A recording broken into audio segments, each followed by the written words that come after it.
day we're thinking about putting on, right, Mike? Yep.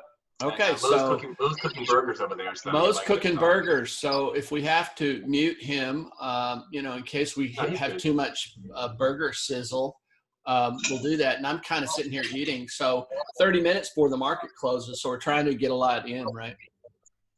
So let's talk about the leaderboard. Okay. So you want me to share my screen, or you want to share yours? All right. All right. All right, here we are on the leaderboard, and it looks like Mo's leading the contest right off the bat, and they're off. And Mo's like 293,411. We started off with 250. He's definitely gambling it up, and looks like I've eased into second place. But so we'll see the tortoise and the hare here. If Mo's the hare, I'm the tortoise. So we'll see what happens. If you look at the portfolios, it's a square off between option buyers and option sellers. So what you're probably going to see is you're going to see a lot of swings between, in Mo's portfolio because he's an option buyer. See, this is the tortoise and the hare. That's hare spelled H-A-R-E. But if you look at Mo, it looks like it's spelled H-A-I-R. I just wish I could grow hair like that. So he's crushing it, but we'll see and I'm in second place at 251,674. Looks like John Sklar is in third place at $250,006. And the rest of the guys are kind of, it looks like, I'm not sure if this leader, it's not showing anybody that hasn't put on trades. They haven't started. Yeah, okay. I fixed that. A few of the guys actually texted me on the side, and they told me they have the same strategy against me, which is just sit it out, and hopefully I'll just lose all my money. I'm gonna call bullshit. I don't think they did that, Mo. I think you're bluffing, and I call. I have text. Okay, how much you want to bet? Okay. Yeah. I think they really said it. I think they probably said that, but they're not going to sit out the entire contest. But okay. It'll be fun to see hey Mo, how active are you going to be for the rest of the contest? Oh, I might switch gear depending on how far ahead I am. I mean, I'm not going to stop day trading, but I will take longer positions. And I told Dale about that. Instead of doing weekly options, I already started doing some monthly options right now, which is less volatile. So you saw the email about the 30% allocation requirement, right? Yes. Mine is like at 70. So you're fine. You're fine right now. You're currently at 56. We just said that ask everybody within the next week to get up to 30 and try to maintain it as a minimum at 30 for their duration, because we just want people to be active. Yeah. I just closed a couple of my daily ones, which is the QQQ and SPY. I closed those two because I took daily on those. My opinion is if you can maintain 30% or more allocation through the whole entire contest doing what you're doing, then you deserve to win. If you win. Yeah. No, I will have 30% allocation no matter what, but I'm just saying I might not have daily options or weekly options. That's fine. Sure, you got it right. You timed it right. There was a market reversal yesterday, and then today's up. So yeah, it's right. So Dale, why don't we talk? Do you want to place any trades in your contest portfolio today for the earnings? I already placed some in CRM. The real question I do one then? is do I want to do one in Costco? My preferred is 10 Delta Strangles. All right, so you want to share screen and show us one? I'll do one then. Okay. I think you disabled. All right, so I'll do security. It's all right. Zoom has changed some things, and its default every time we start it is not to allow other people to share their screen. So I have Mo, to are you done change trading? Mo, are you done trading for today in the contest? Yes, for today I'm done. I may close if I see something that I got gains. I'm usually closing my options where I have 500 to 1,000 in profit. So usually, if 5% or 10%, I'll usually close it down and take a new position when it dips again. Okay, cool. All right, so I'm going to place a earnings trade in my contest portfolio today. Okay. And what I want to do is CRM. So CRM's got earnings today, I believe. And They do. what I'm going to do is place a strangle because we like to play the volatility crush as option sellers. I'm going to go the 22-day monthlies, and I'm going to go out to, let's say, I'm going to be a little aggressive here because Mo's putting a little pressure on us. Okay. He's jumped out so far that it's causing me to be a little more aggressive with my trading. So let's go a little closer to the money, which I normally won't do, but for learning purposes, let me just try to. This is one way you can just make a strangle more aggressive.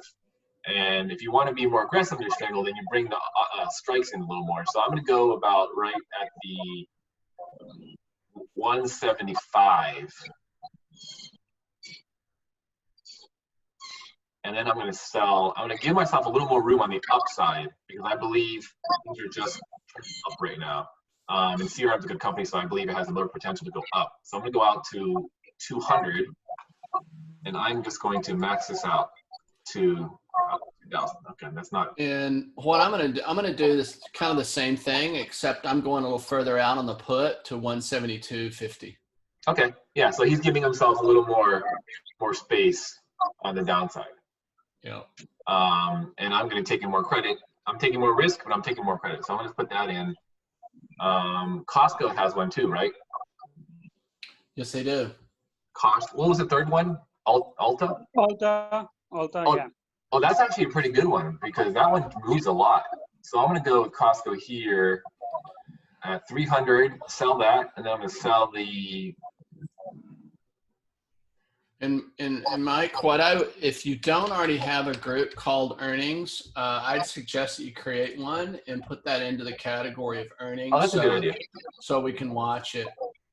That's a good idea because the reason why it's good to do that because for one thing, it's nice to organize your trades in a way that's easy to track, and TradeDiff will track your trades and performance separately in each group. So I'll show you how to do that real quick.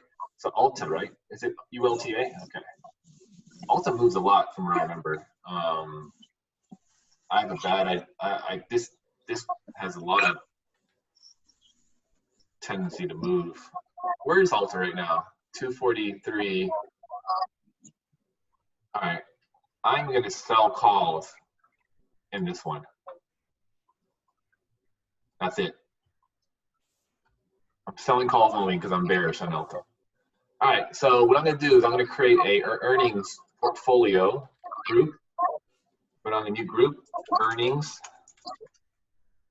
create, go back, and now I'm going to move these new trades that showed up here, CRM, cost, Alta, right-click, move to earnings, right-click, earnings, right-click, earnings.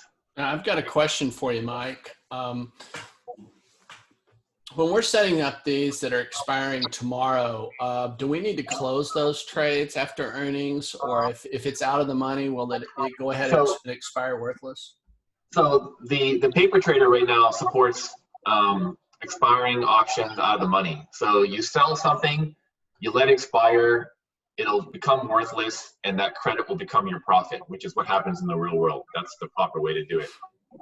Expiring options in the money are a little more complicated because in the real world, you get assigned stock.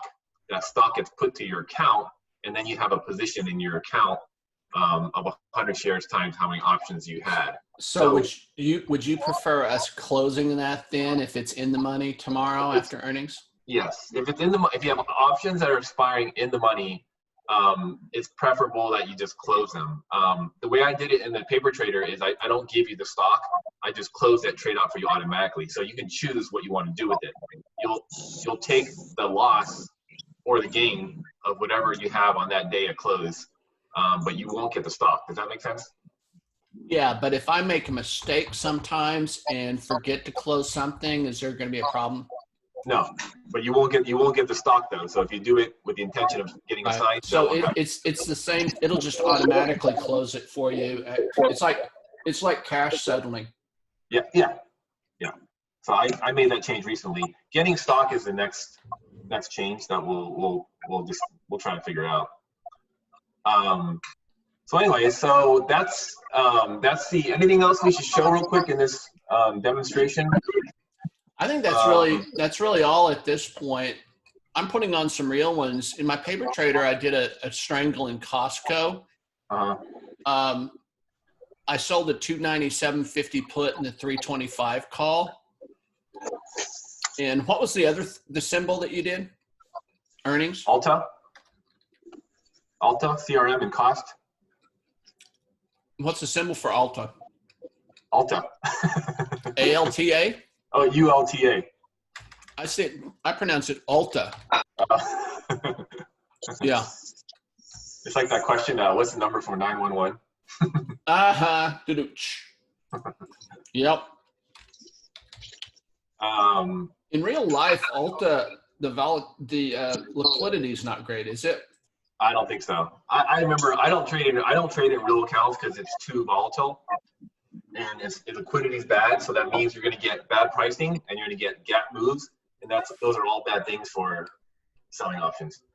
Okay. But you know what Alta is, right? Cosmetics? That's a crack shop. That's a crack shop for women. yeah. No. It like soared really high. It was like a. They sell cosmetics, and so I'm like, how could this thing go up? How would this thing jump up like that? And it jumped up like 20% one time. Catnip for cats is as is Alta is for women, huh? Let's check out Mo's account. So he dropped 26 grand today. The market looks like it might be, it is dipping. Look at this. So this is real time. We're looking at the markets and we're looking at Mo's portfolio. Mo, are you going to make any trades here in the last half hour? I just closed my Apple for a 5,500 profit. So I mean, you got all long calls, don't you? I mean, this is looking pretty risky. Those are all long, so I'm not worried about the rest. You bragger. So if this market keeps going down, your profits are gonna dwindle very fast. Hey, don't tell him that. He might adjust. I mean, you got. I mean, look at this. You have, what's your largest position? Oh, they're all 10,000 because we have a cap. Right. So I'm gonna put an Alta on. You want to hear about it? Yeah, sure. A 215 put and a 275 call. The Nasdaq's negative now. Woo. Go ahead. Keep going. That's it. Oh, you did it?